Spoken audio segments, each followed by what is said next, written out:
السلام علیکم ورحمۃ اللہ وبرکاتہ۔ میرے پیارے آقا علیہ الصلوۃ والتسلیم کے پیارے دیوانوں، خاتون جنت حضرت فاطمۃ الزہرا رضی اللہ عنہا کی کنیزوں، سچی حکایات کے درس نمبر 138 ایپیسوڈ نمبر 138 میں آپ تمام کا استقبال ہے۔ الصلاۃ والسلام علیک یا رسول اللہ، الصلاۃ والسلام علیک یا حبیب اللہ، الصلاۃ والسلام علیک یا نبی اللہ، وعلی آلک واصحابک یا نور اللہ، صلی اللہ تعالی علیہ وسلم۔ میرے پیارے آقا علیہ الصلوۃ والتسلیم کے پیارے دیوانوں، خاتون جنت حضرت فاطمۃ الزہرا رضی اللہ عنہا کی کنیزوں، آج سے ہم سچی حکایات کے 8ویں باب کا آغاز کر رہے ہیں، جو اولیاء اکرام رحمت اللہ تعالی علیہم اجمعین کے تعلق سے ہے۔ آئیے اس میں سب سے پہلی حکایت کی طرف چلتے ہیں۔ حکایت نمبر 409، حضرت اویس قرنی رضی اللہ تعالی عنہ۔ حضور اکرم صلی اللہ علیہ وسلم کے وصال شریف کا جب وقت آیا تو صحابہ اکرام نے عرض کیا، یا رسول اللہ صلی اللہ علیہ وسلم، آپ کا پیرہن مبارک یعنی آپ کا لباس مبارک ہم کس کو دیں؟ حضور اکرم صلی اللہ علیہ وسلم نے فرمایا، اویس قرنی کو دینا۔ چنانچہ حضور اکرم صلی اللہ علیہ وسلم کے وصال شریف کے بعد حضرت عمر فاروق اعظم رضی اللہ عنہ اور مولائے کائنات مولا علی کرم اللہ وجہ الکریم حضور اکرم صلی اللہ علیہ وسلم کا پیرہن مبارک لے کر یمن آئے۔ لوگوں سے دریافت کیا، یہاں کیا قرن کا کوئی شخص ہے؟ لوگوں نے کہا ہاں۔ حضرت عمر فاروق اعظم نے حضرت اویس قرنی کی خبر پوچھی تو انہوں نے بتایا، ہم اسے نہیں جانتے، ہاں اتنا ضرور جانتے ہیں کہ اس نام کا ایک شخص آبادی سے دور باہر جنگلوں میں رہتا ہے اور لوگ اسے دیوانہ کہتے ہیں۔ حضرت عمر فاروق اعظم رضی اللہ عنہ نے فرمایا، ہمیں اس کے پاس لے چلو۔ چنانچہ حضرت عمر فاروق اعظم رضی اللہ عنہ اور مولائے کائنات مولا علی کرم اللہ وجہ الکریم کو وہاں لے جایا گیا۔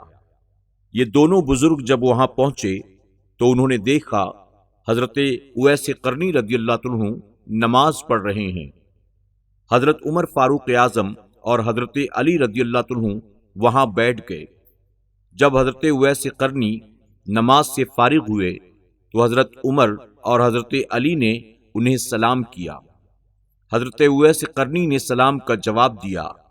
پھر حضرت عمر فاروق اعظم نے ان کا نام دریافت کیا تو حضرت اویس قرنی نے بتایا، میرا نام اویس ہے۔ پھر حضرت عمر فاروق اعظم رضی اللہ عنہ نے فرمایا، اپنا داہنا ہاتھ دکھاؤ، تو آپ نے اپنا داہنا ہاتھ آگے بڑھا دیا۔ حضرت عمر فاروق اعظم نے اس ہاتھ میں وہ نشانی دیکھ لی جو حضور اکرم صلی اللہ علیہ وسلم نے بتائی تھی۔ حضرت عمر نے اس ہاتھ کو بوسہ دیا اور فرمایا کہ مبارک ہو، حضور صلی اللہ علیہ وسلم نے آپ کو سلام بھیجا ہے اور اپنا پیرہن مبارک بھی آپ کے لیے بھجوایا ہے، اور وصیت کی ہے کہ میری امت کے لیے دعا کیجیے۔ حضرت اویس قرنی رضی اللہ عنہ یہ پیغام رحمت سن کر عالم وجد میں آ گئے، پیرہن مبارک لے کر ایک طرف فاصلے پر چلے گئے اور سجدے میں گر کر دعا کرنے لگے کہ عشق محبت کے بنانے والے اور اے اپنے حبیب کے چاہنے والے، تیرے محبوب صلی اللہ علیہ وسلم نے اپنا جامہ پاک مجھ عاشق فقیر بے سر و پا کو بھیجا ہے، اگر اجازت ہو تو میں اسے پہن لوں۔ آواز آئی، ہاں پہنو۔ عرض کیا، اے مولائے غفور الرحیم، میں اس پیرہن مبارک کو اس وقت تک نہ پہنوں گا جب تک کہ تو اپنے محبوب صلی اللہ علیہ وسلم کی کل امت کو بخش نہ دے۔ ارشاد ہوا، ہم نے چند ہزار کو بخش دیا۔ عرض کیا، الہی سب امت کو بخش دے۔ ارشاد ہوا، جس قدر اس پیرہن مبارک کے تار ہیں اس کے دگنے تگنے حصے کو بخش دیا۔ عرض کیا الہی جب تک ساری امت کو نہ بخشے گا میں یہ پیرہن نہ پہنوں گا۔ ندا آئی کہ میں نے اور کئی ہزار کو بخش دیا۔ عرض کیا میں تو چاہتا ہوں کہ سب کی بخشش ہو جائے۔ اسی طرح راز و نیاز کی باتیں ہوتی رہیں۔ اسی حالت میں حضرت علی اور حضرت عمر فاروق اعظم رضی اللہ عنہ وہاں تشریف لائے۔ آپ نے ان کو دیکھ کر فرمایا آپ کیوں آ گئے؟ میں یہ پیرہن ہرگز نہ پہنتا جب تک کہ ساری امت کو نہ بخشوا لیتا۔ پھر آپ نے اس پیرہن مبارک کو پہنا اور فرمایا کہ حضور صلی اللہ علیہ وسلم کی امت میری شفاعت اور اس پیرہن مبارک کی برکتوں سے بنی ربیعہ اور بنی مضر کے بھیڑوں کے بالوں کے برابر بخش دی گئی۔ پھر حضرت اویس قرنی رضی اللہ عنہ فرط مسرت میں رونے لگے، یعنی خوشی میں رونے لگے۔ حضرت اویس قرنی رضی اللہ عنہ کی یہ شان اور یہ انداز دیکھ کر حضرت عمر فاروق اعظم اور مولائے کائنات بھی رونے لگے۔ پھر حضرت اویس قرنی رضی اللہ عنہ سے دریافت کیا کہ باوجود اس غلبہ شوق اور ولولے اور اشتیاق کے دیدار جمال محبوب سے کون سے سبب نے آپ کو حضور صلی اللہ علیہ وسلم کی خدمت میں حاضر ہونے سے روکے رکھا؟ آپ نے حضور صلی اللہ علیہ وسلم سے ملاقات کیوں نہیں کی؟ حضرت اویس قرنی نے جواب دیا کہ آپ نے حضور صلی اللہ علیہ وسلم کو دیکھا ہے۔ حضرت عمر فاروق اعظم نے فرمایا ہاں دیکھا ہے۔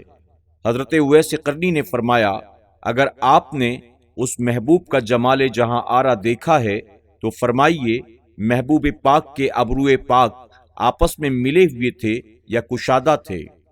اتفاق دیکھیے حضرت عمر فاروق اعظم اور حضرت علی رضی اللہ عنہ اس کا جواب نہ دے سکے۔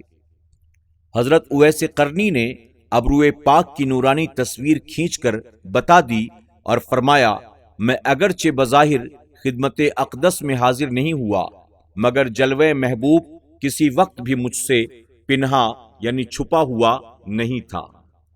سبق: حضرت اویس قرنی رضی اللہ عنہ کی بہت بڑی شان ہے۔ آپ اگرچہ بظاہر حضور اکرم صلی اللہ علیہ وسلم کی زیارت شریف سے مشرف نہیں ہوئے لیکن عشق اور محبت کی بدولت باطنی آنکھوں سے آپ حضور صلی اللہ علیہ وسلم کے جمال جہاں آرا سے مشرف ہو چکے تھے۔ یہ بھی معلوم ہوا کہ حضور اکرم صلی اللہ علیہ وسلم عشق اور محبت اور باطنی آنکھوں والے کے سامنے حاضر و ناظر ہیں۔ حقیقت یہی ہے آنکھ والے تیرے جوبن کا تماشا دیکھیں، آنکھ والے تیرے جوبن کا تماشا دیکھیں، دیدے کور کو کیا آئے نظر کیا دیکھیں۔ یہ بھی معلوم ہوا کہ حضور اکرم صلی اللہ علیہ وسلم کے جسم انور سے لگے ہوئے پیرہن مبارک کی برکتوں اور بزرگوں کی دعاؤں سے ہم گناہگاروں کی نجات ہو جاتی ہے۔ فائدہ: جس خوش قسمت شخص نے ایمان کی حالت میں حضور اکرم صلی اللہ علیہ وسلم کو ظاہری آنکھوں سے دیکھا یا جس صاحب ایمان پر حضور اکرم صلی اللہ علیہ وسلم کی نظر مبارک پڑی وہ صحابی ہیں، اور جس نے حضور اکرم صلی اللہ علیہ وسلم کی زیارت تو نہ کی لیکن ان کے صحابہ کو دیکھا وہ تابعی ہیں۔ اس معنی سے حضرت اویس قرنی رضی اللہ عنہ تابعی ہیں۔ حضرت اویس قرنی رضی اللہ عنہ کو حضور اکرم صلی اللہ علیہ وسلم نے تابعین میں سب سے بہتر فرمایا ہے۔ حضرت اویس قرنی رضی اللہ عنہ حضور اکرم صلی اللہ علیہ وسلم کے زمانے ہی کے تھے، لیکن وہ حضور اکرم صلی اللہ علیہ وسلم کی خدمت میں اس لیے حاضر نہ ہو سکے کہ آپ کی والدہ بہت بوڑھی تھی، وہ ان کو چھوڑ کر کہیں نہیں جا سکتے تھے۔ چونکہ حضرت اویس قرنی رضی اللہ عنہ حضور اکرم صلی اللہ علیہ وسلم کی خدمت میں حاضر نہ ہو سکے، اس لیے اس خیال سے حضرت اویس اس بات کا خیال نہ فرمائیں۔ حضور اکرم صلی اللہ علیہ وسلم نے حضرت اویس قرنی کی دلجوئی کے لیے اپنے صحابہ میں یوں فرمایا کہ تم میں سے جو شخص ان سے ملے اپنے لیے ان سے مغفرت کی دعا کروائے۔ گویا ان کی عظمت و شان کو خود حضور اکرم صلی اللہ علیہ وسلم نے بیان فرمایا۔ آج کے درس میں بس اتنا ہی، ایک نئی حکایت کے ساتھ کل پھر ہماری اور آپ کی ملاقات ہوگی۔ السلام علیکم ورحمۃ اللہ وبرکاتہ۔ سچی حکایات کے تمام ایپیسوڈز کو سننے کے لیے یوٹیوب پر SDI آڈیو پر ضرور وزٹ کریں، سبسکرائب کریں، بیل آئیکن پر کلک کریں اور اپنے دوست احباب کے ساتھ ضرور SDI آڈیو کو شیئر کریں۔